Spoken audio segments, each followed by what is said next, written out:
tenemos el placer de presentar el libro de Rabia, editado por Herder, que nos ha hecho el favor de estar con nosotros también en Metalibrería como editor, y que le decía que era muy importante para las librerías que los editores se tomaran en serio las presentaciones de sus autores, porque son una pieza fundamental en esa cadena de autor, editor, librería, lectores, ¿no?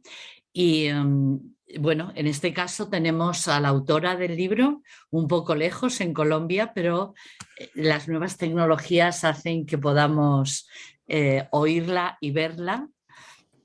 Espero que con suficiente claridad para todos. Y también a Gonzalo Velasco, que él hablará un poco de dónde se enmarca la presentación de este libro, que como habéis visto está dentro de Cartografiando las pasiones políticas. Laura es Quintana, es doctora en filosofía de la Universidad Nacional de Colombia y profesora asociada del Departamento de Filosofía de la Universidad de los Andes. Ha publicado diversas contribuciones en el área de filosofía política contemporánea y estética moderna. Y sus trabajos de investigación recientes abordan particularmente la dimensión estética de las formas de poder y emancipación y sus efectos sobre el mundo desde un enfoque transdisciplinario que se nutre de un diálogo con visiones contemporáneas de la antropología y del arte. Ella va a empezar su intervención y después provocará el diálogo Gonzalo Velasco Arias, que es profesor y coordinador del área de filosofía en la Universidad Carlos III de Madrid, y que una de sus preocupaciones más importantes es trasladar la tarea crítica del pensamiento a la esfera pública. Por eso tiene mucho interés en hacer estas actividades en Metalibrería para acercar la filosofía a la gente de la calle, que en el fondo es el proyecto cultural de Meta, ¿no? Gonzalo es miembro del proyecto de investigación Sujeto, Emociones y Estructuras para un proyecto de teoría social crítica. Él nos contará después dónde se enmarca la presentación de este libro, como decía antes, y con muchísimo gusto, Laura, tienes la palabra cuando quieras. Bueno, pues muchísimas gracias, Margarita, por la presentación. ¿Me oyen bien? Muy bien. Perfecto. Mil gracias, Gonzalo, por la invitación y también por hacer que pueda como tener conversación con el grupo de investigación del que formas parte. Me interesa muchísimo empezar a dialogar entre nosotros. Muchísimas gracias también a la librería Meta y por supuesto a Editorial Herder y a Raymond Herder, que siempre está muy presente en los trabajos que coordina con la editorial. Pues para no extenderme demasiado, porque siempre resumir las apuestas principales de un libro filosófico puede tomar mucho tiempo, escribí un breve texto que no voy a leer de manera, espero, abigarrada, que simplemente presenta las apuestas fundamentales del trabajo para abrir la conversación con Gonzalo y con ustedes. Bueno, Rabia es un ensayo que yo entiendo como continuación de mi primer libro publicado con Herder, que se titula Política de los Cuerpos. Como en ese primer trabajo, en Rabia, me interesa producir una filosofía situada, una filosofía que se interroga sobre experiencias del presente y que tiene en cuenta cómo afectan a los cuerpos, a sus interacciones, a los espacios que habitan. En este libro le apuesto a producir un pensamiento territorializado, podríamos llamarlo, que se propone desencajar narrativas establecidas sobre la realidad contemporánea, porque pienso que las interpretaciones evidentemente inciden en la manera en que podemos abordar los problemas, porque lo que resulta problemático, la manera en que lo vemos, pues afecta también cómo lo abordamos. En este segundo libro me ocupo de la heterogeneidad de la rabia, una pasión fuerte, lo sabemos, pues la rabia se produce siempre con una cierta intensidad, absorbe el campo de acción de los sujetos, puede permanecer en ellos por un cierto tiempo, dejar huellas y convocarlas. En general emerge como reconocimiento corporal de un daño padecido que golpea al cuerpo de distinta manera y con diversa intensidad. En el libro me interesa reconocer que hay distintos tipos de rabia y abordar su conflictividad, sus zonas grises y devenires. Lo hago desde una ontología relacional que toma inspiración de las filosofías vitalistas de Nietzsche, Deleuze y Guattari y de las contemporáneas aproximaciones a la affect theory o teoría afectiva. A la vez me sirvo de aproximaciones etnográficas, reflexiones feministas, discursos públicos de prensa y lenguajes estéticos para componer la trama argumental del libro. Por esta vía trazo lo que llamo, sirviéndome también del pensamiento filosófico de Walter Benjamin, constelaciones afectivas. Esto es, cortes de experiencia o escenas que me permiten hacer valer los momentos de tensión y la complejidad para justamente insistir en esta complejidad en lugar de resolverla. De este modo me interesa poder aproximarme a las zonas de quiebre para también tratar como de hacer posibles ciertas aperturas. En todo caso, si se trata de precisar los referentes filosóficos, podría decir que Nietzsche resulta fundamental en el libro. Lo que me interesó de sus reflexiones, como lo elaboro en el capítulo 3, es la manera en que produce una lectura no dicotómica del resentimiento, desde el cual éste logra revertirse desde adentro. En principio, el resentimiento, lo sabemos, emerge desde la experiencia de un daño que se reitera como una herida grabada en el cuerpo, que no deja de dolerle y que lo ata a un pasado que vuelve una y otra vez, a la vez que tendencialmente le cierra a quien vive esta experiencia posibilidades de alteración. Allí puede darse eventualmente odio, una emoción que lleva a querer negar la existencia de aquel que se identifica como causante del daño. Pero la memoria del resentimiento puede revertirse en una actitud crítica y reconciliatoria. Allí en el libro me remonto, por ejemplo, a las reflexiones de Jean Amery sobre el resentimiento, que es un autor que insiste mucho en esta dimensión irreconciliatoria del resentimiento, y me interesa remitirme a esta dimensión irreconciliatoria porque allí se hace valer pues, una cierta capacidad de asumir cómo los daños que el reconocimiento del resentimiento produce pues pueden darse en un mundo cuyas condiciones históricas también se pueden asumir. Ahí entonces me parece que pueden aparecer formas de rabia que exigen que el mundo en el cual se producen daños sistemáticos deba ser transformado con la mirada puesta hacia otras posibilidades por venir. Es lo que María Lugones y ya antes Audre Lorde, que es una autora que me interesa muchísimo en el libro, reconocieron como rabia de segundo orden. Es lo que yo prefiero llamar rabia política y es el afecto que no sé si lo sepan, pero múltiples movimientos sociales en Latinoamérica han denominado digna rabia.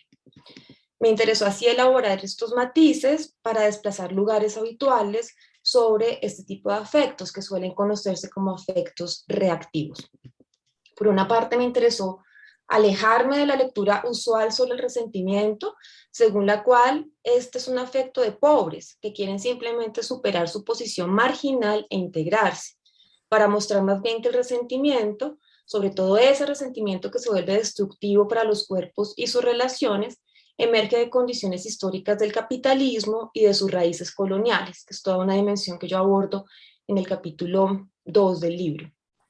Por otra parte, problematizo que la rabia debe entenderse como una pasión meramente destructiva para argumentar que puede politizarse y volverse un afecto creativo y transformador. De hecho, en el libro muestro que esta interpretación negativa y menospreciadora de la rabia da vida a lo que denomino un consensualismo estético, que es una visión que yo creo que promueve mucho ciertos discursos liberales y que contribuye a reafirmar órdenes desigualitarios tremendamente injustos y contribuye entonces a reafirmar un cierto statu quo. A la vez en rabia entiendo las diferentes formas de enardecimiento que he mencionado como afectos inmunitarios. Para poder explicar mejor qué entiendo por esto y cómo se vincula con lo que he dicho, déjenme dar un rodeo que tiene que ver también con la manera en que terminé componiendo el libro. En política de los cuerpos usé la expresión afectos inmunitarios para referirme a actitudes que producen efectos de cierre, estigmatización y desigualdad. Sin embargo, en ese libro no pude profundizar en esos afectos porque estaba interesada en pensar el poder de resistencia y la capacidad emancipatoria de los cuerpos, más que en caracterizar las condiciones afectivas que pueden sujetar a las personas y en las condiciones para que puedan fracturarse. Entonces comencé la indagación sobre rabia desde el interés por explorar en esta zona que había quedado apenas sugerida, y esto supuso imbricar varios hilos que terminaron conformando la madeja del libro. En primer lugar, pues este interés me llevó a ahondar en la dimensión afectiva, entendiendo los afectos como efectos encarnados de instituciones sociales, y desmarcándome entonces de diferentes posiciones. En el libro yo insisto mucho en hablar de la rabia y de sus distintas manifestaciones como afectos y no como emociones, y eso supone tomar distancia de algunas aproximaciones. Por una parte, de visiones naturalistas y subjetivistas de la vida emocional, que a mi modo de ver pierden de vista su historicidad y su espacialidad. Eso es algo en lo que de pronto podemos conversar después, ¿no? En esta diferencia entre afectos y emociones. También me distancio de aproximaciones constructivistas de las emociones, que entienden que los fenómenos emocionales están completamente determinados por codificaciones culturales y pueden también concebirse como fenómenos enteramente discursivos. En el libro, cuando yo hablo de economías afectivas, remitiéndome de nuevo a un vocabulario que tiene su origen en Nietzsche, pasa por Freud y luego es reelaborado por autoras como Sara Ahmed, que es una referencia importante para mí en el libro.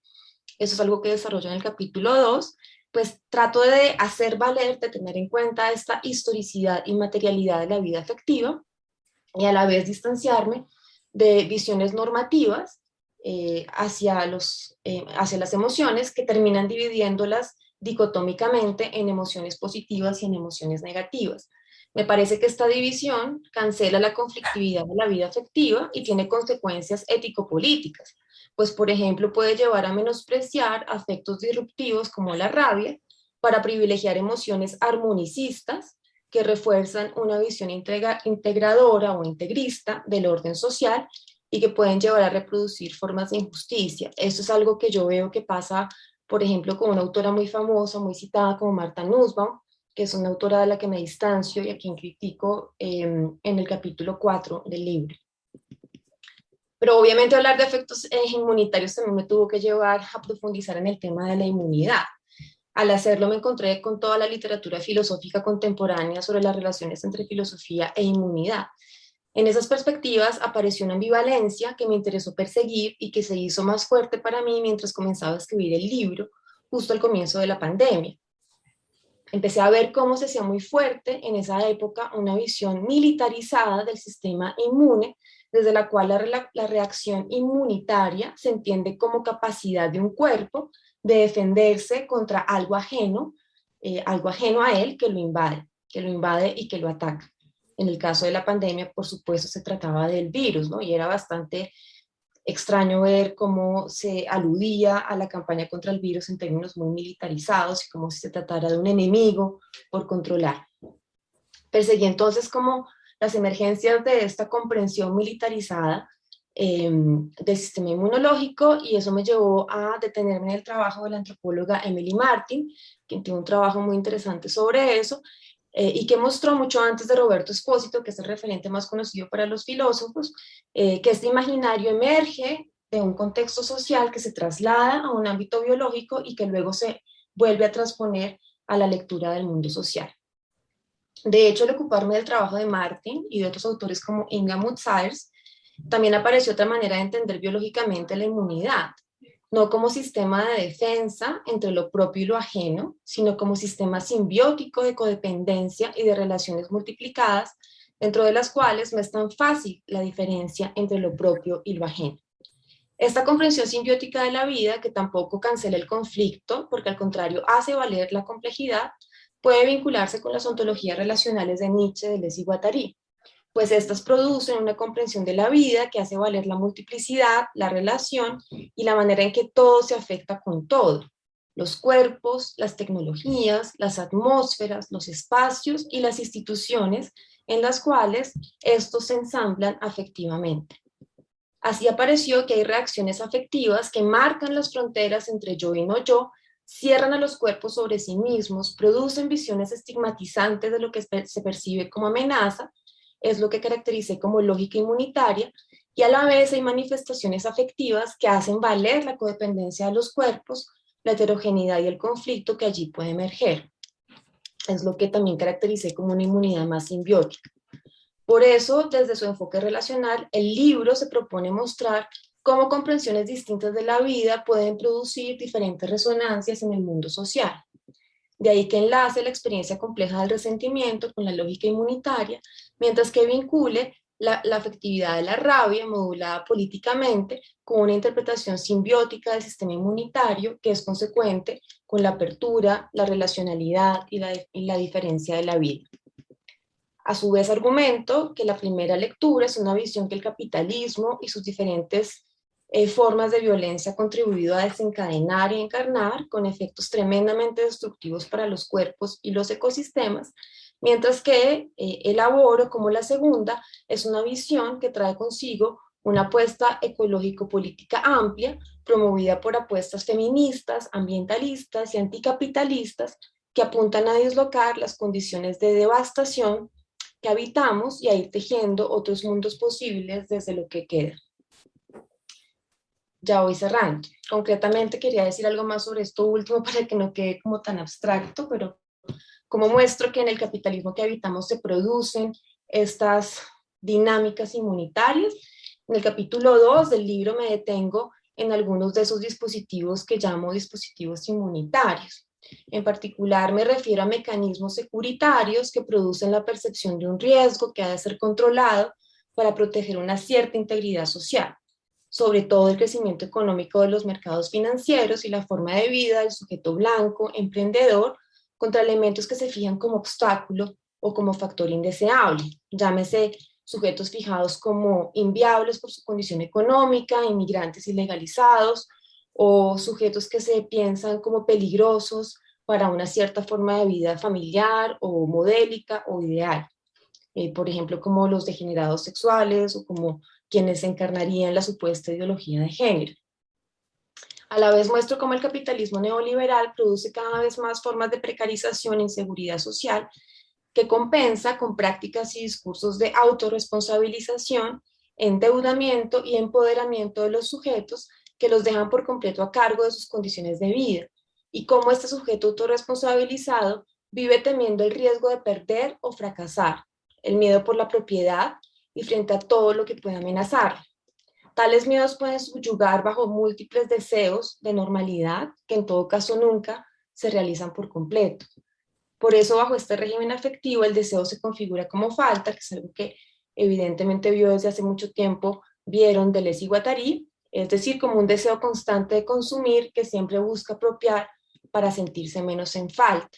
Y eso configura unos sujetos muy defensivos que se protegen contra todo aquello que pueda trastocarlos. En contraste, las elaboraciones políticas de la rabia, a las que me refiero en el capítulo 4 del libro, se proponen romper con estas coordenadas de experiencia. En esta parte del libro, que es como la última parte, atiendo a prácticas feministas latinoamericanas y a movilizaciones en defensa de los territorios que se han dado en la región, para mostrar cómo en ellas se elabora un enartecimiento común lanzado contra prácticas de explotación económica, formas de racismo y degradación ambiental, conectadas con el deseo de dominio patriarcal, desde el impulso por llevar a cabo lo que se llama toda una revolución sensible. Esta sería una transformación que apunta a crear otros imaginarios, economías afectivas, relaciones entre los cuerpos, espacios de aparición, prácticas de sostenimiento y otras temporalidades. Entonces, bueno, creo que con eso pues recogí un poco las apuestas fundamentales del libro. Obviamente dejo mucho de lado, pero pues es como para empezar a abrir la conversación contigo, Gonzalo, y con el público. Bueno, pues muchísimas gracias, Laura. La verdad es que habiendo trabajado el libro exhaustivamente y siendo un libro enormemente rico en matices, en argumentos, en valoraciones críticas de distintos textos y de distinta naturaleza, tu resumen es exhaustivo y logra dar cuenta en buena medida de, como tú dices, las grandes apuestas de la obra, ¿no? Comienzo, bueno, porque creo que ya lo anuncia así Margarita y es obligado hacerlo, dando poco de contexto a nuestra conversación, si te parece, Laura, porque la idea es que este diálogo que vamos a mantener aquí, en nosotros y con el público asistente presencialmente y online, sea la primera de las sesiones de la segunda edición o de la segunda remesa de conversaciones vinculadas al ciclo Cartografiando las pasiones políticas. Este es un ciclo coordinado o convocado por el proyecto o el grupo de investigación en filosofía y crítica de la cultura de la Universidad Carlos III, en el que pretendemos poner a dialogar autoras y autores que han contribuido con sus textos a un proyecto que tiene como finalidad precisamente esa cartografía o ese análisis de afectos, emociones y pasiones que tengan una significación social y política contemporánea, ¿no? Este ciclo ya tuvo algunas sesiones el curso pasado y este curso, este año, seguramente el año natural, lo queremos relanzar y contamos, además, esperamos poder seguir contando, creo que va a ser así y me hace especial ilusión con la colaboración de la Metalibrería, que es donde estamos ahora mismo los aquí presentes, que bueno, ya es un espacio paradigmático de la cultura y del mundo del pensamiento en Madrid. Es una anomalía salvaje que es una alegría que exista, ¿no? Una librería dedicada solamente a la filosofía y al ensayo y bueno, estamos muy agradecidos que haya cogido este acto porque nuestra voluntad como académicos es efectivamente pensar desde un punto de vista crítico, desde nuestros andamiajes conceptuales y categoriales, pero tenemos también la voluntad, por supuesto, de abrir nuestras reflexiones, nuestras conversaciones a la sociedad en general, al público, y por lo tanto un espacio como este nos lo permite. Así que de antemano las gracias a la gente de Metalibrería y también a Raimundo Herder y a toda la editorial por haber facilitado este acto. Bueno, este ciclo Cartografiando las pasiones políticas, como decía, tiene como voluntad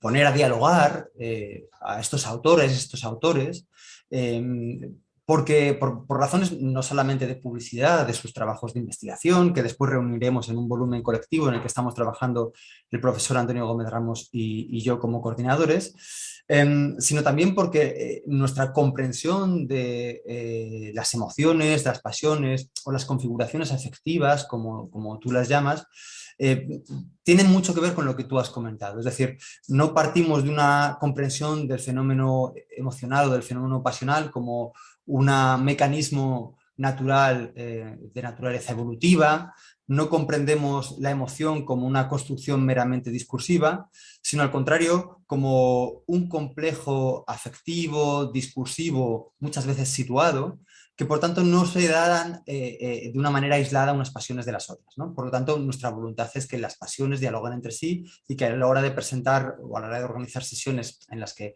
distintas emociones confluyen y se ponen en relación, pues estamos dando cuenta de una manera realista y metodológicamente más definida de la complejidad y de la saturación afectiva de nuestro presente, que ese es nuestro objetivo, ¿no? Hemos decidido empezar este ciclo con el libro con tu libro, Laura, por las afinidades en el propósito y en la metodología que encontramos con nuestro propio proyecto de trabajo, con esta especie de atlas o de cartografía política que estamos configurando, ¿no? Y utilizamos estos términos atlas y cartografía porque como tú no hemos apostado por una historia conceptual que nos hubiese llevado, bueno, pues a hacer un análisis histórico de conceptos en distintos idiomas. No hemos apostado por una historia de las emociones, que nos hubiese recorrido pues, acudir a fuentes y acotar temporalmente y epocalmente mucho nuestro ámbito de trabajo, sino que hemos apostado por reunir materiales complejos desde disciplinas fundamentalmente filosóficas, pero distintas, para precisamente dar cuenta, como tú haces, de la naturaleza material de los afectos. Es decir, igual que tú haces en tu volumen, y ahora hablaremos de ello, no nos interesa de algún modo hacer ese análisis conceptual o ir al discurso o al mecanismo de poder que estaría detrás de la manifestación externa de los afectos, sino que tomamos los afectos como realidades materiales en su complejidad, en su heterogeneidad, en su relacionalidad, ¿no? De ahí que hablemos de una cartografía, de ahí que hablemos de un atlas, ¿no? Y de ahí que tu libro haya sido de algún modo una inspiración para recomenzar este volumen, ¿no? También nos ha parecido relevante comenzar este ciclo con este diálogo, porque creo que una sensación contemporánea muy generalizada que compartimos los que somos académicos, pero que de algún modo creo que puede ser sentida en otros ámbitos discursivos, más divulgativos, en el discurso común, el discurso mediático, es que vivimos un tiempo marcado por la sensación de crisis, y esto ya no es una novedad, vivimos en tiempos de crisis endémica, pero también podríamos decir de decadencia, o al menos un tiempo en el que identificamos síntomas de una patología que, aunque no es fácil diagnosticar, pero sentimos como cierta, ¿no? De tal manera que la idea de la defensa inmunitaria, la configuración de la subjetividad como defensa inmunitaria ante una enfermedad que está presente en la sociedad, es un mecanismo lógico y psicológico que está por doquier, en todas las ideologías, en distintos ámbitos del discurso y de la vivencia cotidiana, ¿no? Por eso un libro como el tuyo, que trabaja de una manera tan rigurosa, exhaustiva y pormenorizada las distintas lógicas y mecanismos inmunitarios, nos parecía muy pertinente para el análisis de la saturación afectiva de nuestro presente en su complejidad, ¿no? Y por último también hay una razón que casi sería la que más salta a la vista, porque es el título de la obra, ¿no? La idea de la rabia, ¿no? Vivimos en un momento, en un ciclo político-cultural muy marcado por las pasiones excesivas. En España se dice, porque aquí pensamos en España, tú piensas y trabajas desde Colombia, parece que el ciclo político marcado por la indignación acaba de cerrarse. Y se llamó indignación, pero bien podría haberse llamado rabia, ¿no? De hecho, indignación fue una etiqueta mediático-marketingiana aplicada por el éxito del libro de Stefan Hessel, con cierta malignidad por ciertos focos o por ciertas tribunas periodísticas que trataban de algún modo de neutralizar el potencial emancipatorio de lo que pasó en 2011 en las calles españolas, pero en realidad rabia hubiese sido un término mucho más potente, ¿no? Y vivimos ahora un momento en el que, tras 10, 11 años, esa rabia, en un momento era un enardecimiento igualitario, como tú muy bien lo llamas, parece haberse tornado en algo completamente opuesto, o que al menos se es identificado como tal, ¿no? La rabia ahora es una rabia inmunitaria, es una rabia que recuerda a esos microfascismos de los que hablan Deleuze y Guattari, que tú también mientas en tu texto. Y en el discurso generalizado se establece una equivalencia, porque bueno, manejamos esta alegoría espacial cuando hablamos de política, de tal manera que los extremos parecen equivalentes. Se establece una equivalencia entre la rabia constructiva e igualitaria de entonces y la rabia kitsch y retrofascista de la actualidad, ¿no? Y por eso, en ese sentido, de pensar la rabia hoy nos parecía una cuestión verdaderamente urgente, ¿no? Entonces, bueno, esas son las razones por las que en este ciclo Cartografiando las pasiones políticas, que pondrá en diálogo a distintas voces de ese volumen en el que estamos trabajando, distintas pasiones, distintos autores y autores, pues hemos querido comenzar con el diálogo con Laura y con su libro Rabia, afectos, inmunidad y violencia. Bueno, dicho esto, nada, voy a hacer, porque no quiero tampoco ocupar demasiado espacio y por suerte hay una asistencia numerosa a la librería, de lo cual me alegro mucho, gracias a vosotros y a vosotras, los asistentes, y a quienes estáis online.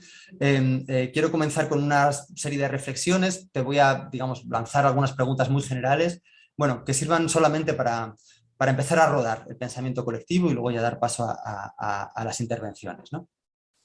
Obviamente no hace falta haber leído el libro para intervenir, por esto es una presentación de un libro. Si lo habéis hecho o conocéis trabajos previos de Laura, pues tanto mejor, pero no es estrictamente necesario. Bueno, las primeras dos reflexiones tienen que ver con, digamos, el singular papel de los afectos en tu obra y la aproximación metodológica distintiva que tú trabajas. Como bien has explicado, te separas tanto de la aproximación al fenómeno afectivo en términos de emoción, lo cual nos llevaría a una psicologización y una cierta naturalización, de la aproximación constructivista, más culturalista, por la cual, bueno, las emociones son solamente construcciones culturales que se pueden, por tanto, también deconstruir, lo cual olvida quizás la dimensión afectiva. Y también algo que me resulta de enorme interés, de la crítica de las ideologías, ¿no? Que entendería que las pasiones son solamente síntomas, pues, de un discurso subyacente que se trataría, por tanto, de descubrir, ¿no? Tu aproximación en ese sentido, has invocado a Sara Ahmed, pone el énfasis bueno, en las marcas intensas que las narrativas y los discursos presubjetivos van dejando sobre los cuerpos, ¿no? A lo cual llamas una metodología estético-afectiva. Y utilizas términos, recursos a términos como constelación, en Benjamin como ensamblaje, de Deleuze-Guattari, y otros términos que dan cuenta de esa aproximación, podemos llamar inmanente, ¿no? a las pasiones. Es decir, no se trata de buscar algo otro que está detrás y que daría significado a las pasiones y a los afectos, sino se trata de entender las configuraciones afectivas en su complejidad tal cual se manifiestan, ¿no? Algunas configuraciones afectivas son especialmente interesantes de trabajar. Por ejemplo, tú pones mucho énfasis en dar cuenta de que la neutralidad afectiva o el centrismo académico, lo llamas en algún momento, es ya una configuración afectiva que niega su propio origen, ¿no? Y por lo tanto, tu apuesta es por una aproximación afectiva a los afectos, una aproximación situada, lo cual creo que tiene gran valor y desafía muchas de las aproximaciones pretendidamente objetivistas y neutrales al espacio o al mundo de las emociones y de las pasiones, ¿no? Entonces te quería preguntar, y las dejo ahí las reflexiones, primero por cómo esa aproximación logra contrarrestar de algún modo la que sería más dominante en el ámbito de la teoría crítica, que es la de la crítica de las ideologías. Y en segundo lugar también te quería preguntar por algo que es muy singular en tu obra y que le aporta un gran valor, que es esa presencia de tu experiencia personal o subjetiva, ¿no? En forma muchas veces de notas, casi de diario, notas que remiten a momentos concretos de tu vivencia, que son reflejadas bueno, con una tipografía distinta en la obra, ¿no? Son anotaciones de diario, por decir así, en los que tú das cuenta de situaciones, de pues, un viaje en un taxi, ¿no? Los viajes en los taxis son siempre reveladores de la temperatura cultural de un momento histórico, o conversaciones en un bar o en la calle, en las que tú de algún modo has encontrado el reflejo de una constelación afectiva, ¿no? Son casi como tableaux, como los que refleja Baudelaire en sus paseos por la ciudad, y en ese sentido me gusta y me llama la atención por lo singular y la novedad que suponen esa aparición no de lo subjetivo, pero sí del territorio, de la cultura y en este caso del sensorium colombiano, ¿no? Entonces te quería preguntar, bueno, por esta aproximación distintiva y si la aproximación entonces a los afectos tiene que ser así situada, como tú creo que la trabajas, ¿no? Bien, sí, si quieres contestar adelante, creo que sería una buena cosa, sí. Bueno, no, pues buenísimo, te agradezco muchísimo como has retomado algunos de los puntos claves para mí, pues de una manera tremendamente clara y muy completa. Pues sí, si quieres voy respondiendo porque hay muchas cosas allí en juego y para que podamos hacer más tipo diálogo.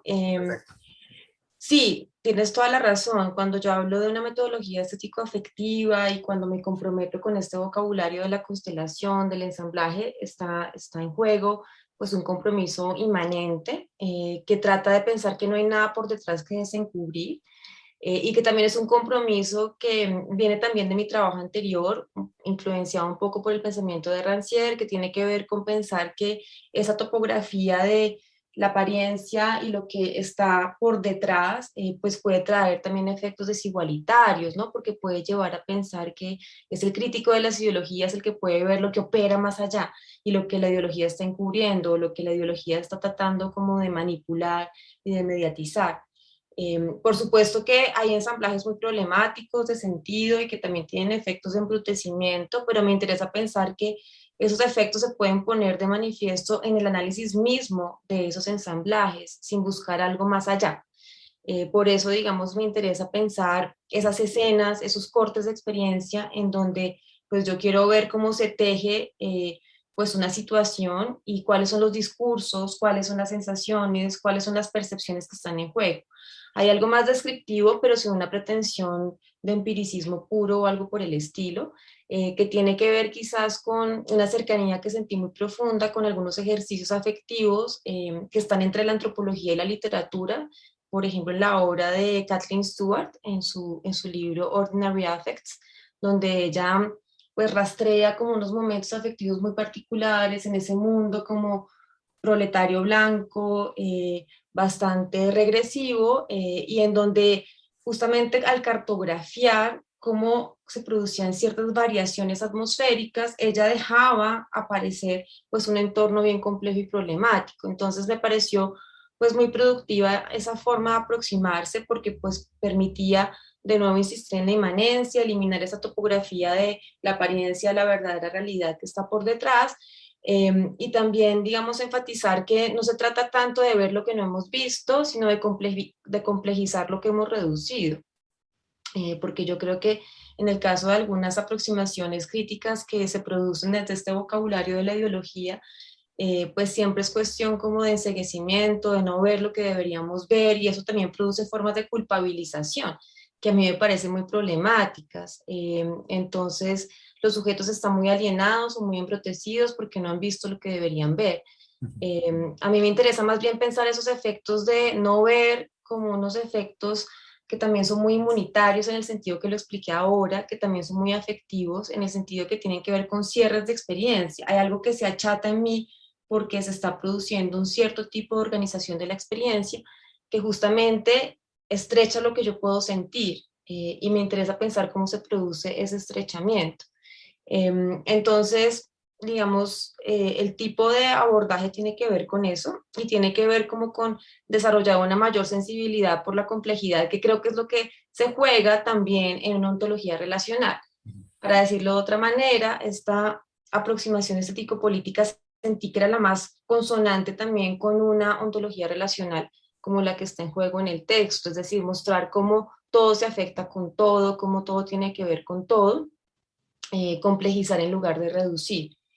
Y bueno, eso también tiene que ver con el segundo punto que tú señalabas. Si yo estoy insistiendo en que los afectos circulan corporalmente, se encarnan, atraviesan la experiencia, van produciendo paisajes de lo sensible, pues no puedo pretender que yo reflexiono por encima o por fuera de eso, sino que tengo que situarme también en esas mismas coordenadas afectivas. Por eso, pues el tipo de escritura que el texto propone, ¿no? Hay momentos de elaboración conceptual, pues porque por supuesto soy filósofa y tengo una formación filosófica, pero siempre también situados en esas escenas que son más etnográficas quizás, y que se nutren de un trabajo que he venido haciendo también con la antropología y también con la literatura, ¿no? Porque yo creo que la literatura es quizás pues un lenguaje que ha logrado aproximarse más que otros a la vida afectiva, ¿no? Y uno lo ve eso clarísimamente pues en los textos de Virginia Woolf, o uno lo ve en la obra de Clarice Lispector, que estuve releyendo estas vacaciones,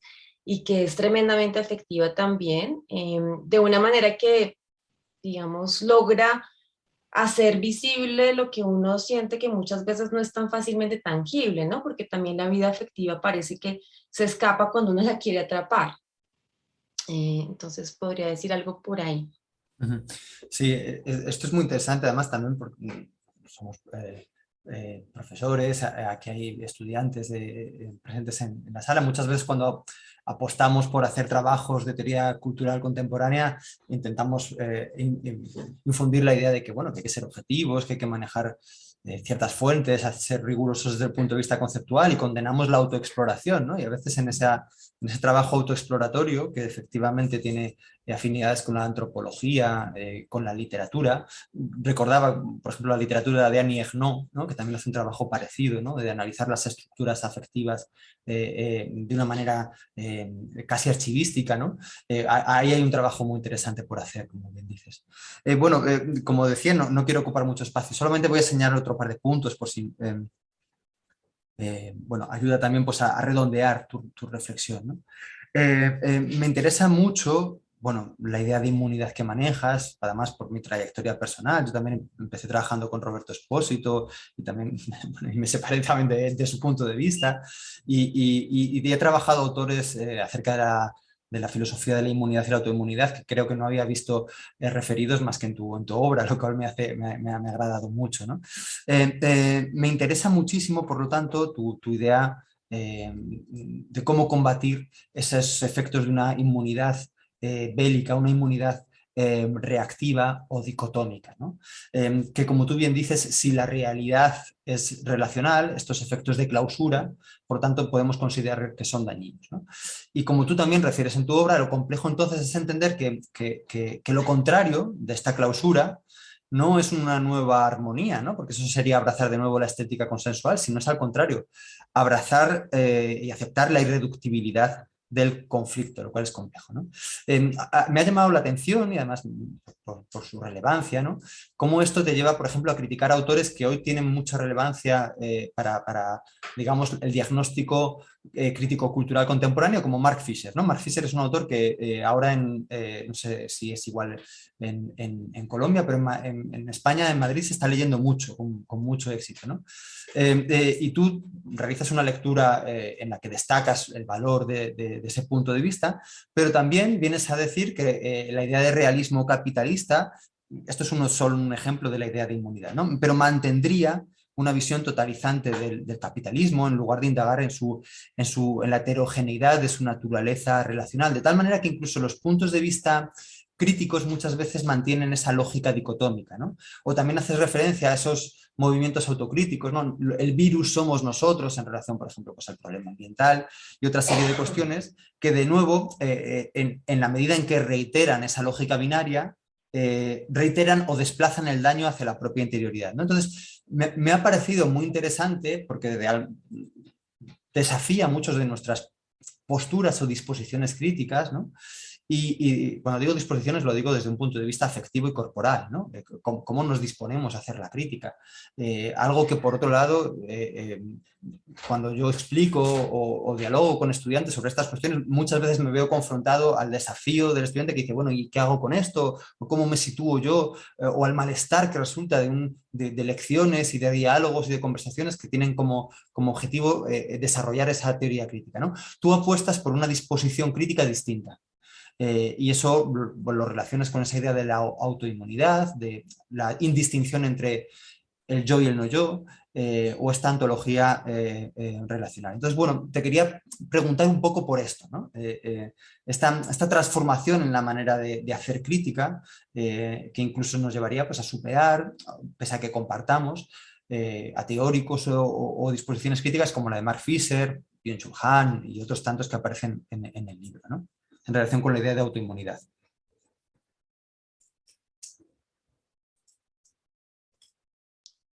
Bueno, muchísimas gracias por esa pregunta.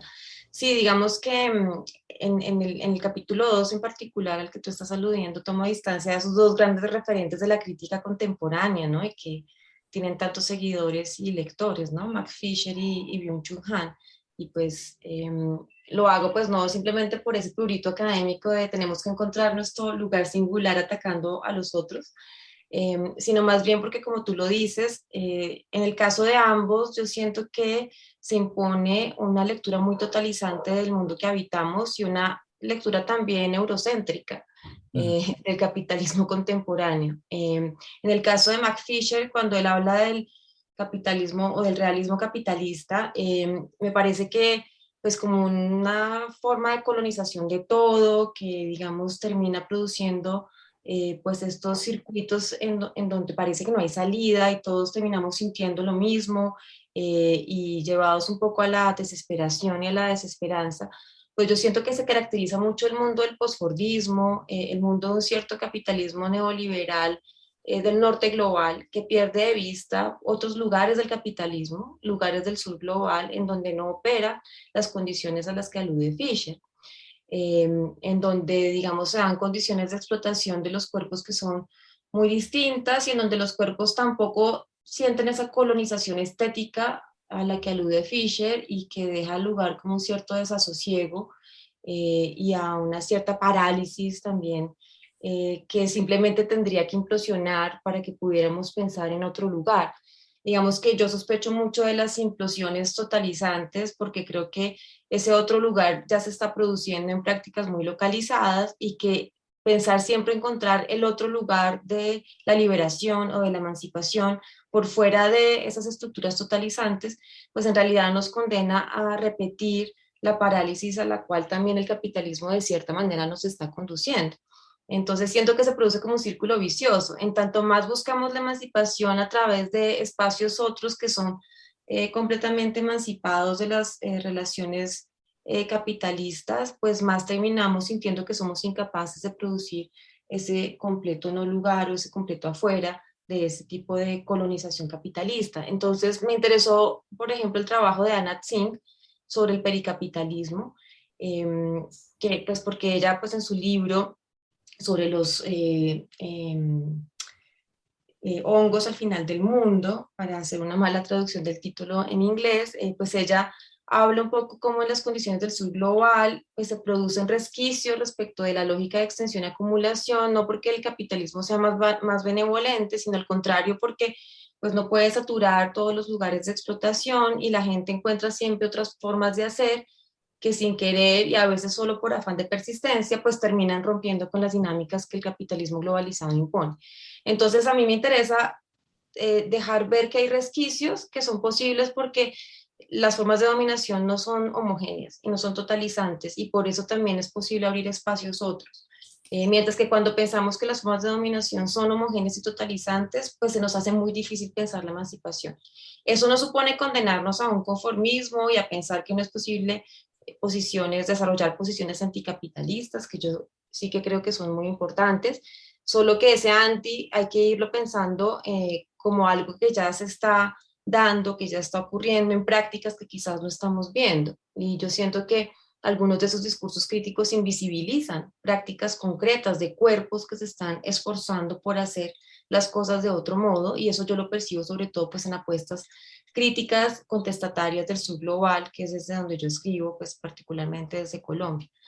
En el caso de Byung-Chul Han, pues yo creo que me parece que pues pierde de vista esa dimensión más inmunitaria del capitalismo que mencioné al comienzo de mi intervención, y creo que pues al final le termina teniendo que recurrir a una posición un poco contraintuitiva, porque en muchos de sus libros él insistió que el mundo que habitamos del capitalismo posfordista pues no es nada inmunitario, llega la pandemia y tiene que empezar a reconsiderar por qué aparecen tantos dispositivos inmunitarios ahora.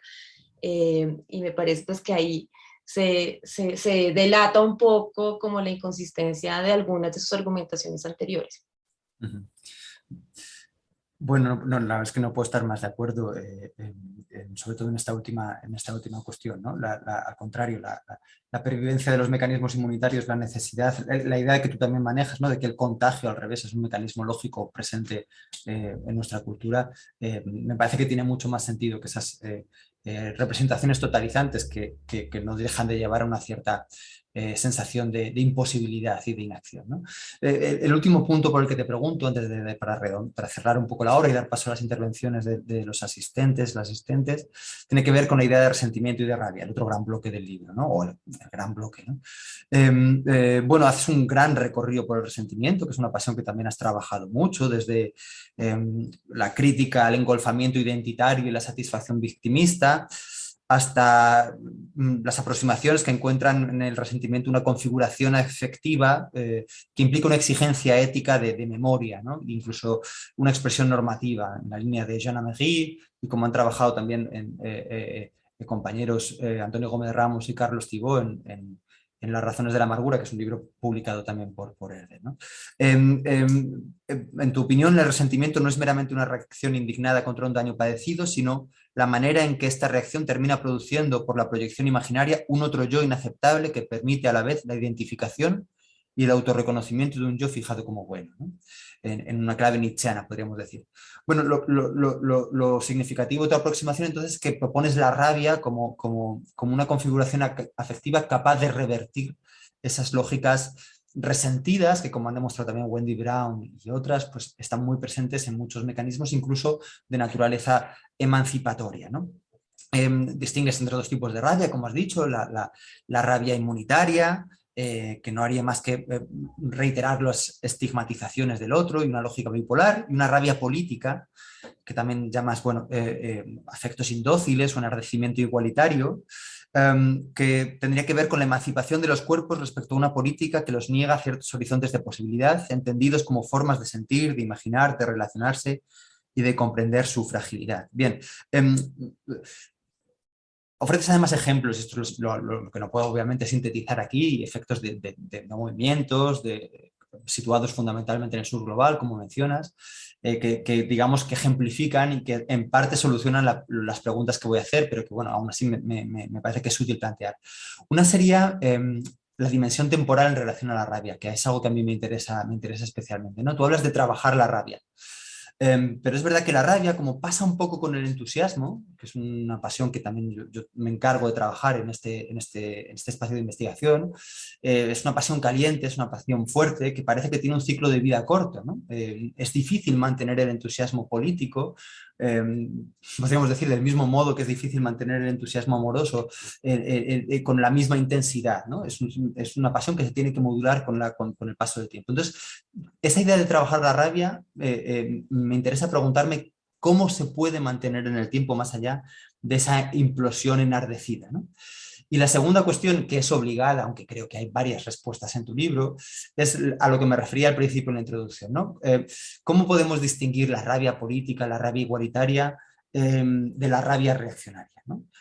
¿Cómo podemos contestar a ese planteamiento que hace equivaler esos enardecimientos igualitarios con la rabia resentida, con la rabia impugnadora, destituyente, corrosiva de ciertos planteamientos actuales, ¿no? Esto tiene también que ver mucho, este libro se enmarca en una colección en la que hay otras obras como 7 ensayos sobre el populismo, de Luciana Cabella y Paula Viglieri, que se enmarca mucho en la idea del populismo, ¿no? Parece que sería equivalente el populismo de izquierdas, el populismo democrático y el populismo reaccionario. ¿Cómo podemos distinguir ambos, lo que se plantea como dos extremos equivalentes y que creo que tú en tu ensayo defiendes como configuraciones afectivas cualitativamente distintas y no solo cuantitativamente distantes, ¿no? Sí, pues muchas gracias. Sí, en la presentación, como lo decía, yo digo el resentimiento que resulta destructivo, regresivo, que acorta la mirada y las formas de relación, pues responde a esta lógica inmunitaria que justamente produce un estrechamiento de la experiencia, mientras que la rabia politizada tiene una visión relacional que hace ver los daños que los cuerpos padecen como algo que le concierne un mundo compartido. Cómo concreto eso yo un poco más y cómo lo fui viendo de una manera un poco más singular y situada, porque digamos algo que también me interesaba hacer bastante en estos trabajos que publicó Herder es ir de los conceptos a las experiencias y de las experiencias a los conceptos, evitando un ejercicio de aplicación mecánica, ¿no? Porque no se trata de aplicar, sino de enriquecer la producción conceptual con un abordaje mucho más atento a la singularidad, ¿no? A la singularidad de las experiencias.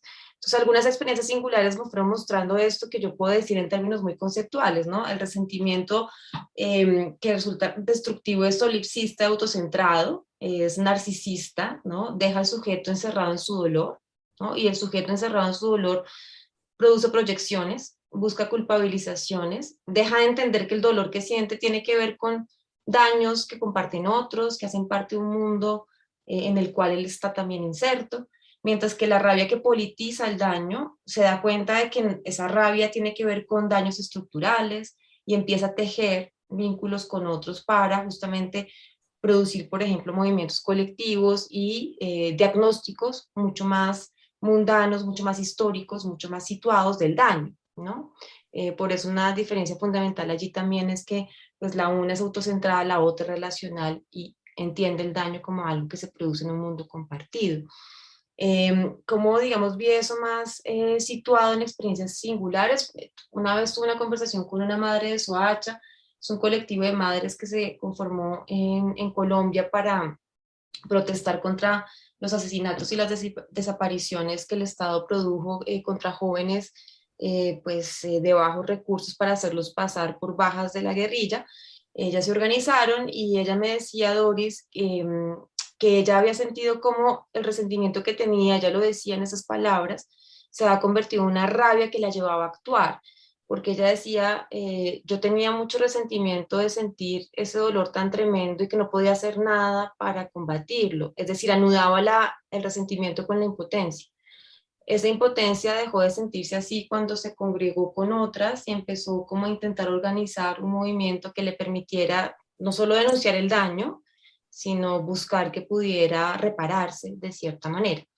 Creo que eso mismo también lo deja ver una controversia que surgió en Estados Unidos entre Wendy Brown y Laureen Berlant. Wendy Brown tiende a asimilar la denuncia del daño a una política del resentimiento y yo creo que con eso pierde de vista que no toda denuncia del daño ni toda política del trauma tiene que conducir a esas formas de resentimiento reactivo o de resentimiento regresivo, porque, digamos, puede haber también manifestaciones colectivas de la rabia que remiten a un daño, remiten a un trauma para transformar ciertas condiciones de existencia y no para culpabilizar a otros sujetos por esas condiciones de existencia. Entonces, digamos que las diferencias tampoco son tajantes, porque a mí no me interesa producir nuevas dicotomías, sino que son diferencias que también se pueden revertir, también se pueden transformar, pero que tienen que ver también con esta doble dimensión en la que he insistido antes, ¿no? Con una aproximación mucho más relacional, en el caso de la rabia politizada, y con una manera de asumir el dolor mucho más solipsista, autocentrada. Bueno, sí, eso respecto de la segunda pregunta. Respecto de la primera, me extendí mucho, perdón, y me lo voy a decir más corto. ¿Cómo trabajar la rabia para que no sea simplemente como una pasión que explota y ya? Digamos que en el libro yo muestro que esa rabia politizada pues no es simplemente la manifestación de un no rotundo que se expresa con agresividad, sino que la politización misma de la rabia supone un trabajo de elaboración estético, y por eso yo ahí hablo de una rabia poética, en donde el enardecimiento se hace valer como una suerte de indocilidad reflexiva. Entonces la rabia se trabaja haciéndola valer como una indocilidad y lo que yo llamo allí una cierta violencia estética, ¿no? Un desgarramiento de las coordenadas de sentido dadas que se trabaja a través de acciones performáticas, trabajos de manifestación públicos, otras formas de decir, una reflexión sobre el lenguaje, una reflexión sobre las prácticas económicas, y por eso, por ejemplo, muestro que esa indocilidad está también presente en movimientos, no solo de los feminismos latinoamericanos, sino también, por ejemplo, de la minga indígena, ¿no? Que con sus prácticas de la juntanza, de la reunión conjunta para hacer un trabajo común, pues tienen esta indocilidad que no se agota, sino que se va elaborando también históricamente. Entonces tendría que ver con eso. Sí, esos ejemplos que trabajados en tu libro arrojan muchísima luz al aparataje conceptual que de otra manera quedaría un tanto ciego, y es uno de los grandes valores del ensayo, sin duda. Bueno, yo he comido mucho tiempo, no podía evitarlo porque la lectura intensa del libro lleva a reflexionar de una manera también intensa y a vivir muchos de los planteamientos que ahí se hacen, pero bueno, nos queda todavía un poco de tiempo para las preguntas que pueda haber tanto a los asistentes presencialmente como a quienes estén en Zoom. Ahora la cosa se complica un poco a nivel logístico, pero bueno, si no es a través de las preguntas que Margarita creo que puede reproducir, o no sé si tomando la palabra, porque Zoom lo permitirá. Si alguien quiere venir aquí, desde luego es lo más fácil también para que Laura Quintana os pueda escuchar, así que bueno, a lo mejor se escucha si habláis en voz alta, eso no estoy seguro. Adelante a quienes estéis interesadas en preguntar.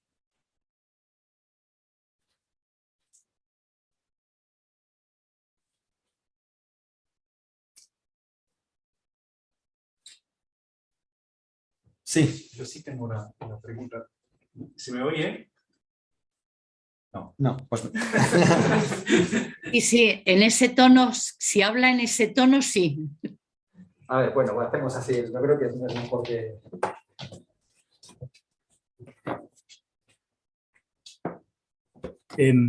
Bueno, en primer lugar, también desde la editorial, muchas gracias en primer lugar a la librería. Margarita, muchas gracias por facilitar organizar este acto, que obviamente es muy importante llevar los libros a través de las librerías a sus lectores y sus lectoras, y gracias a Laura y a Gonzalo por participar en este acto y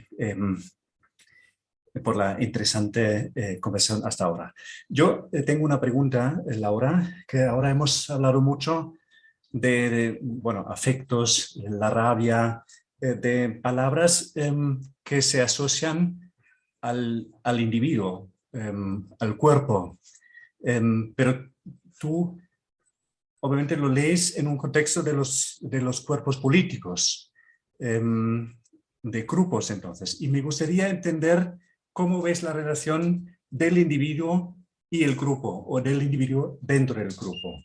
para entender como la rabia puede ser la rabia política y la rabia de un cuerpo político.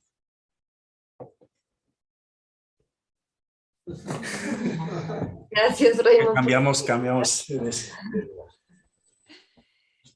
Sí, digamos que los afectos siempre son espaciales, eso quiere decir que siempre se conforman en un mundo compartido. Entonces, cuando yo tengo rabia, cuando tengo resentimiento, eso que yo siento y pasa a través de mí, pues tiene que ver con un daño que obviamente mi cuerpo padeció, pero lo hizo como parte de un mundo, como parte de unas instituciones, como parte de unas estructuras sociales que yo también habito. En ese sentido, las emociones, los afectos son siempre colectivas, no hay emociones meramente individuales porque siempre se producen como efecto de prácticas de instituciones que hacen parte de un mundo que habitamos muchos, que es un mundo compartido. Pero en todo caso, teniendo en cuenta eso, pues uno puede elaborar tu pregunta teniendo en cuenta también lo siguiente, aunque los afectos son compartidos y siempre surgen en un mundo que yo habito con otros, pues hay, digamos, afectos que golpean más a ciertos individuos que a otros, sin duda, y hay afectos que pues se elaboran colectivamente en ciertos grupos y no en otros, ¿no? Lo que yo les decía de las madres de Soacha, pues es algo que ha elaborado ese colectivo en particular, y que ha dejado, por ejemplo, de concernir o de tocar a algunos individuos y grupos de clase media que igual han elegido como representantes de gobierno a individuos que han estado involucrados en el daño que estas personas padecieron. Entonces, evidentemente hay divergencias que surgen entre las individualidades y entre los grupos, pero digamos que esas divergencias tienen que ver con distintas posiciones también que se habitan en un mundo, y son divergencias que también surgen por la manera en que pues esos afectos se pueden elaborar y se pueden modular. A lo que voy también es que en el libro yo resisto un poco esta tendencia de pensar que pues los afectos son emociones que simplemente me conciernen a mí, ¿no? Y si por ejemplo X o Y individuos sienten mucha rabia, por ejemplo un grupo de mujeres, pues es algo que les concierne simplemente a ellas porque tienen problemas psicológicos, ¿no? La apuesta del libro también es mostrar que no simplemente es una cuestión psicológica, sino que esa rabia tiene que ver con instituciones, tiene que ver con prácticas, y hay que mirar entonces las prácticas y las instituciones para cambiar también ciertos afectos, porque a veces ponemos toda la responsabilidad sobre los individuos, en lugar de preguntarnos cuáles son las condiciones del mundo que están justamente ocasionando que la gente se sienta de una manera o de otra. Muy bien, pues hay dos intervenciones, una Miguel Iránguez y aquí, si queréis venir aquí, y yo os invitaría a que os quedáis aquí además. Sí.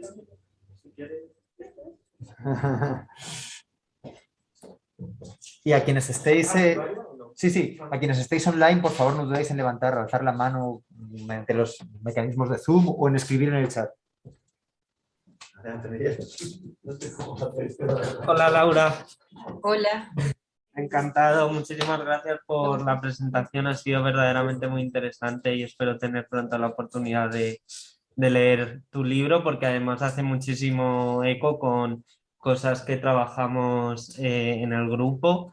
De hecho, voy ya mismo a soltar la idea de que cuanto antes te traigamos a España para tener una conversación más larga, pues mejor.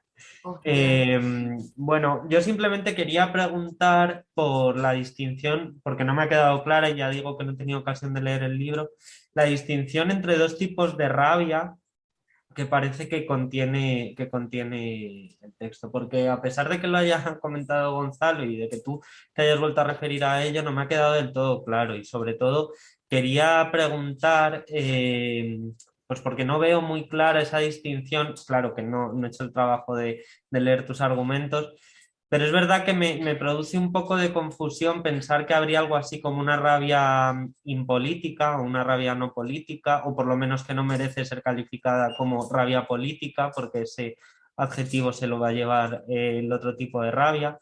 Y sobre todo pensar que esa segunda rabia, que me parece también como que reproduce una distinción entre un buen resentimiento y un mal resentimiento, o entre una buena rabia y una mala rabia, porque esa primera rabia sería improductiva y no nos llevaría a ninguna parte.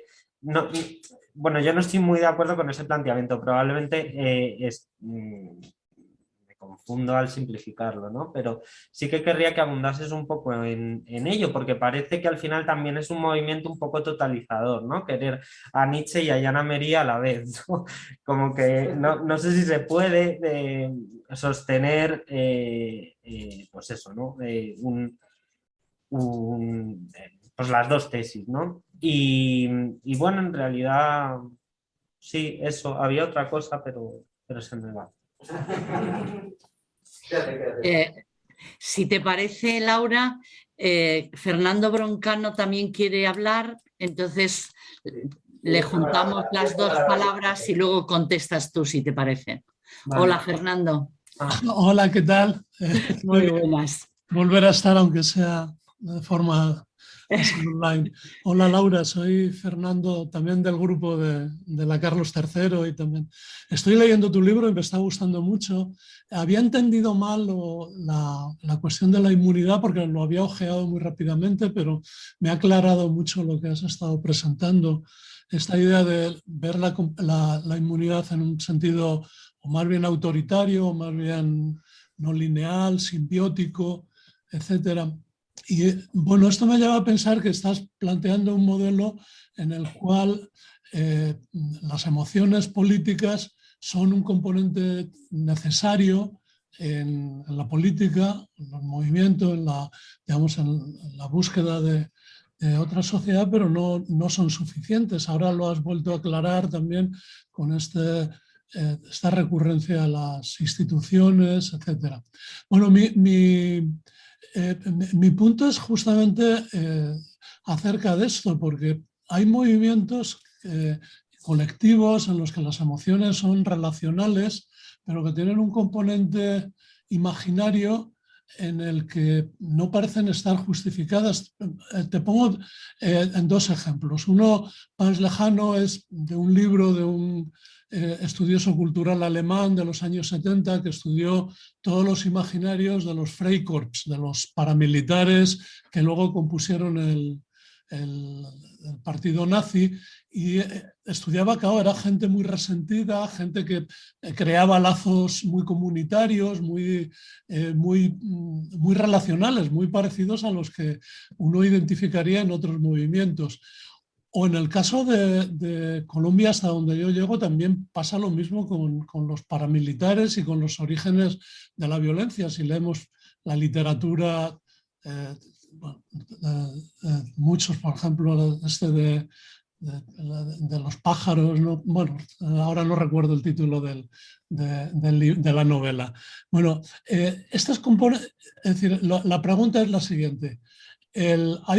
Parece que para que sea, además de necesarias, suficientes, se necesitan condiciones como un poco más fuertes de situacionalidad, donde la rabia y el resentimiento tengan grados de legitimidad de acuerdo a análisis objetivos de la realidad. No sé cómo lo ves, porque en muchos de estos casos lo que hay son fantasías acerca de cómo está hecho el mundo, que lo que producen es cada vez más rabia, más resentimiento, y lo que terminan produciendo pues es violencia pura, ¿no?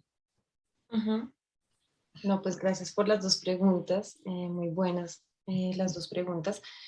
Claro, comienzo con la primera. A veces, digamos, condensar toda una argumentación que tiene como transiciones y momentos en pocos minutos es complejo, y a veces por economía lingüística uno se ahorra aclaraciones que podrían ser realmente iluminadoras. Digamos que cuando yo hablo de rabia política, no quiero decir que, digamos, no haya una política del resentimiento. Por ejemplo, de hecho en el libro yo distingo la rabia politizada de las políticas del resentimiento. Son distinciones inestables, toda distinción siempre puede ser contestada, son rúbricas que uso para poder, digamos, abrir, digamos, el espectro de la reflexión a fenómenos que pueden ser diferenciables.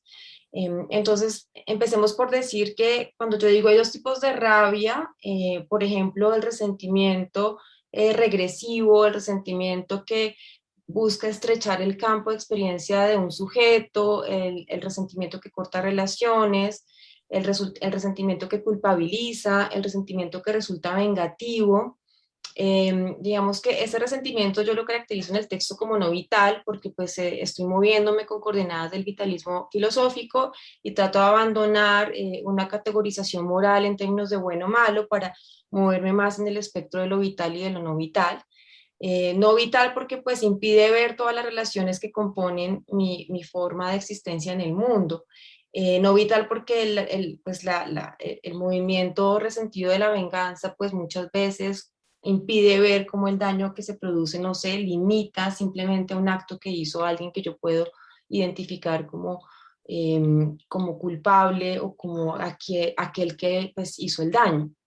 Entonces, bueno, distingo ese resentimiento no vital de una rabia crítica, ¿no? Y también de un resentimiento que puede ser vital. Tú dices, te parece bastante sorpresivo que yo pueda incluso llegar a amistar a Jean Améry con Nietzsche, y yo sé que es muy polémico porque Jean Améry detesta a Nietzsche y su libro Más allá de la culpa y la expiación es toda una crítica a Nietzsche, pero en el libro yo argumento que el resentimiento que Améry le atribuye a Nietzsche, pues supone una lectura que no tiene en cuenta otras dimensiones del resentimiento nietzscheano y que en realidad lo que más le molesta a Améry de la manera en que se cuestiona el resentimiento en su época, lo que más le molesta es una actitud conciliatoria que quiere quitar el resentimiento para hacer posible el bienestar y una paz armónica y sin conflicto. Lo que más le molesta a Nietzsche en su lectura de El Ressentiment es también una pretensión de armonía, de no conflictualidad, de reconciliación, que pierde de vista justamente el devenir de la vida. Entonces, si uno tiene en cuenta que el resentimiento que Améry está, digamos, defendiendo es sobre todo una actitud indócil y reconciliatoria, pues estaría no tan lejos de algo de la actitud indócil que a mi modo de ver caracteriza la rabia crítica. Ahora, a partir de esas dos actitudes, resentimiento regresivo y no vital y rabia crítica, se pueden construir políticas diferentes. Una es la política del resentimiento, que busca, digamos, establecer lazos de relación, ¿sí? Grupos que se juntan por ese resentimiento y que están juntados por el odio frente a otros, ¿no? El odio frente a aquellos que no son de cierta condición racial, el odio por los inmigrantes, el odio por los guerrilleros, el odio por los degenerados sexuales, etc. Mientras que la política que yo vinculo con la rabia política no es una política de odio y de estigmatización, sino que es una política que construye relaciones para poder combatir estructuras que hicieron posibles ciertas formas de daño. Y las lógicas son diferentes. Entonces, eso como para aclarar la primera pregunta. Respecto a la segunda, también tiene que ver con algo que dije. No me interesa tanto en el libro defender que hay algunas emociones moralmente justificadas y otras que no. Me interesa mostrar que hay ciertos complejos emocionales o configuraciones afectivas, como yo las llamo, que pueden terminar resultando muy destructivas. En Colombia, ya que Fernando puso el ejemplo, sí que se ha movilizado mucho el odio y el resentimiento para buscar culpables, pero también para buscar dentro de esos culpables enemigos. Y hay una lógica de amigo-enemigo que constituyó la guerra, que llevó siempre a identificar a un otro que es el enemigo por destruir, llámese guerrillero en el caso de los paramilitares, llámese actores sociales críticos o de movimientos sociales en el caso de una cierta lógica paranoide que invadió al Estado colombiano y que pues resultó ser muy antidemocrática, o llámese también burgueses y defensores del orden estatal mafioso en el caso de algunas lógicas insurgentes. Entonces creo que ahí de nuevo hay esa lógica inmunitaria que trata de justamente resolver un daño y un conflicto, leyendo el conflicto en términos muy reductivos en esta lógica de amigos-enemigos. Claro que hay una relacionalidad allí, pero es una relacionalidad muy estrecha porque las relaciones del mundo no son dicotómicas, porque la vida no se traza en esas fronteras. Mientras que, y por eso esas fantasías son muy destructivas, porque tienden a querer destruir aquello que no cabe en un esquema de mundo que se ha vuelto muy simplificador y muy asfixiante, y genera un montón de fantasías persecutorias en donde yo quiero poder deshacerme de aquel que pone en riesgo mi modelo de sociedad, por ejemplo. En cambio, digamos, las emociones vitales pues evitan esas fronteras rígidas y siempre se mueven más atentas a la heterogeneidad y a la diferencia. Obviamente que también pueden construir antagonismos, porque pues de nuevo estar atento a la diferencia no es pensar que el mundo es una armonía y todos tenemos que aceptarnos como somos, ¿no? Creo que también esa visión es muy problemática, pero que en todo caso construyen esos antagonismos, pues pensando que nunca las fronteras que los caracterizan son completamente dicotómicas y son completamente irreversibles. Bien. Hay otra pregunta por aquí en la sala. Adelante, por favor. Uy, madre mía. Hola. Hola. La mía es una pregunta. Muchas gracias por la presentación y por lo poco que he leído del libro, me parece encantador, así que muchas gracias.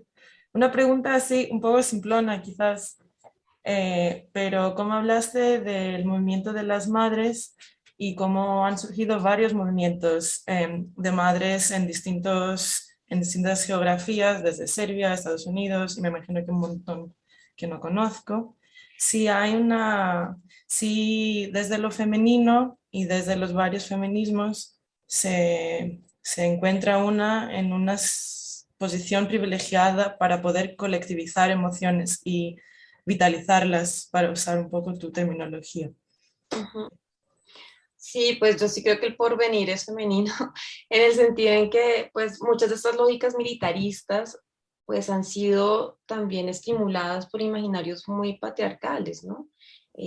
A mí en el libro me parece muy importante el trabajo de Rita Laura Segato, que justamente ha mostrado cómo el patriarcado, que el capitalismo también ha incentivado, ha producido también pedagogías de la crueldad que nos llevan a cosificar a otros, a utilizarlos, y que también crean formas de insensibilidad afectiva, que también son muy selectivas, ¿no? Porque digamos que desde una cierta posición me duele muchísimo perder mi propiedad y la defiendo como sea, pero que le pase esto o aquello a la madre que perdió a su hija en una ejecución extrajudicial no me concierne porque no tiene nada que ver con mi propiedad. Entonces es darnos cuenta cómo esas lógicas pues han llevado a acostumbrarnos a esas formas de cosificación y a esas formas de productivismo que tienen que, digamos, reducir la vida de las cosas pues a entidades consumibles y utilizables.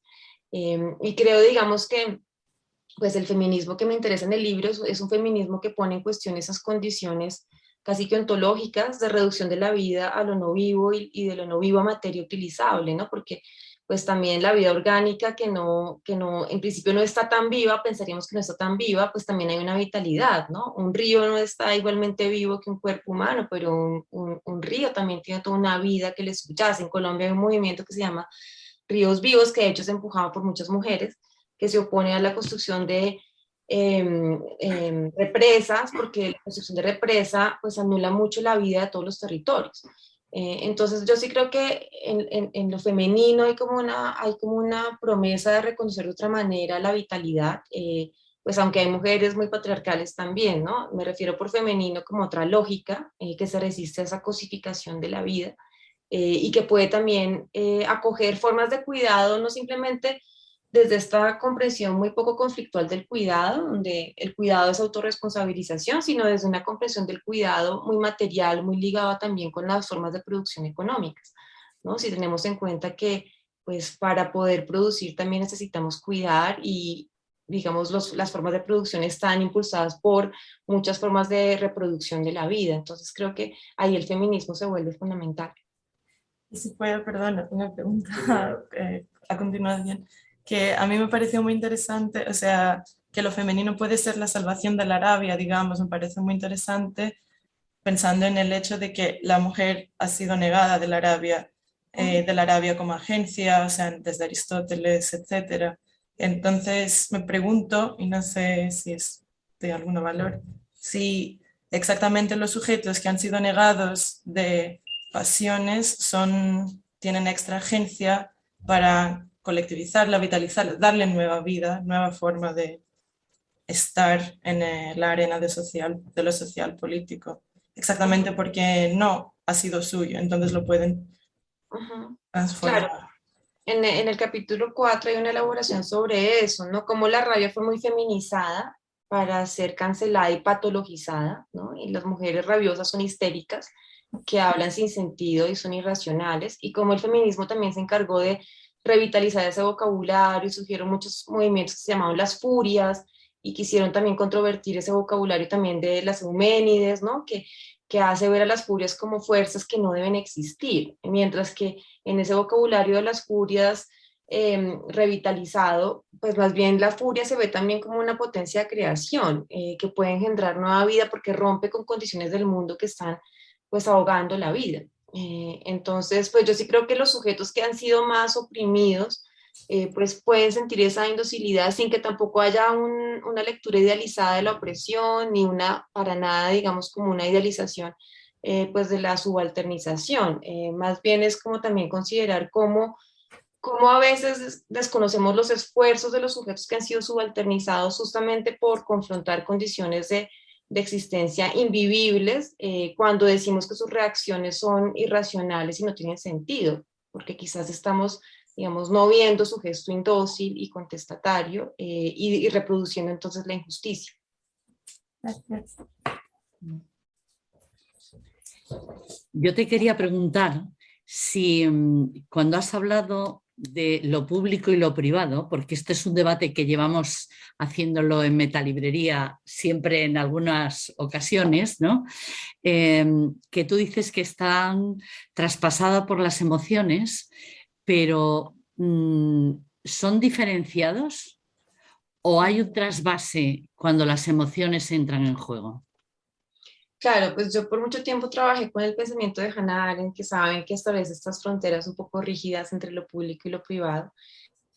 Y pues abordar este tema desde los feminismos y abordarlo desde lo afectivo, pues me llevó a poner en cuestión esa frontera rígida, ¿no? Porque, digamos, como lo dice, no solamente porque como lo dice el feminismo, todo lo que consideramos íntimo y privado es también público y político, ¿no? Sino porque, por ejemplo, como lo muestra Rita Segato, esa que llamamos violencia doméstica no es una mera violencia privada, sino que es una violencia que concierne estructuras compartidas que han también organizado la vida pública.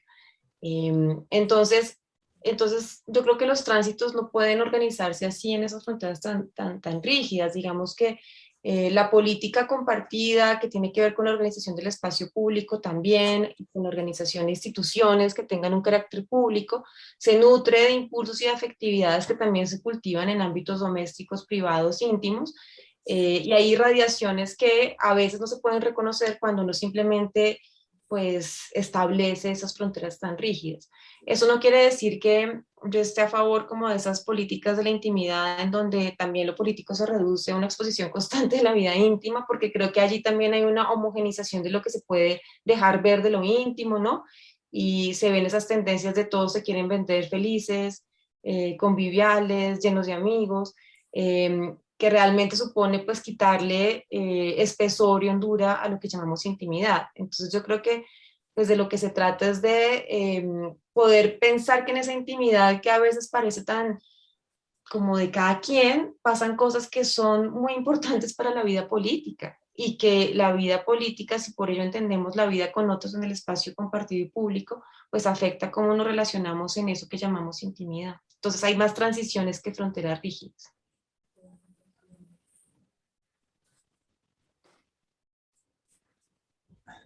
No sé si hay alguna palabra más pedida allí, porque no me estoy manejando bien en Margarita. ¿Hay alguna? No, en el chat no, pero bueno, si queréis terminamos y... Estamos cerca ya de la hora y media y además es verdad que en el contagio de ideas es mucho más cálido. Laura está en la soledad de una habitación y supongo ese ejercicio de reflexión es mucho más costoso en términos corporales y físicos. Lo lamento, como dice mi compañero Miguel, la conversación debe seguir y ojalá pueda ser pronto presencialmente, ¿no? Ojalá podamos, porque realmente tenemos muchas afinidades. En estas últimas respuestas yo pensaba que un seminario aparte o una sesión aparte tendría que estar dedicada a lo que sea una ontología vitalista, ¿no? Una filosofía vitalista, porque bueno, es verdad que esto implica una manera de hablar, una manera de conceptualizar distinta y que la negación de la vida y lo vital no es lo mismo que lo bueno y lo malo, y que la filosofía vitalista implica una praxis también, obliga a una praxis específica muy vinculada con lo que hemos referido de los feminismos. Bueno, hay muchos temas que además son los que trabajamos en el grupo de filosofía y crítica de la cultura de la Universidad Carlos III, y espero que como digo, la conversación siga más adelante. Entonces, bueno, yo te agradezco enormemente el esfuerzo por responder de una manera tan detallada y tan cuidadosa a todas nuestras cuestiones, obviamente por la publicación del libro y bueno, esperemos que tenga pues un enorme recorrido que es lo que merece. Pues yo encantada de estar acá, me parecieron buenísimas las preguntas, es lo que uno quiere siempre, que se lea el libro, que haya preguntas, que uno sea retado a pensar, y pues encantada de ir a Madrid cuando me inviten, me encanta esa ciudad. Muy bien. Bueno. Pues muchas gracias a todos, a Laura por ser la que está más lejos, pero también a Gonzalo, a todos los que habéis participado, tanto desde Meta como desde Zoom, y nos veremos próximamente. Muy bien, gracias por acogernos, Margarita. Gracias, Margarita. Un abrazo, Gracias, hasta luego. Bien.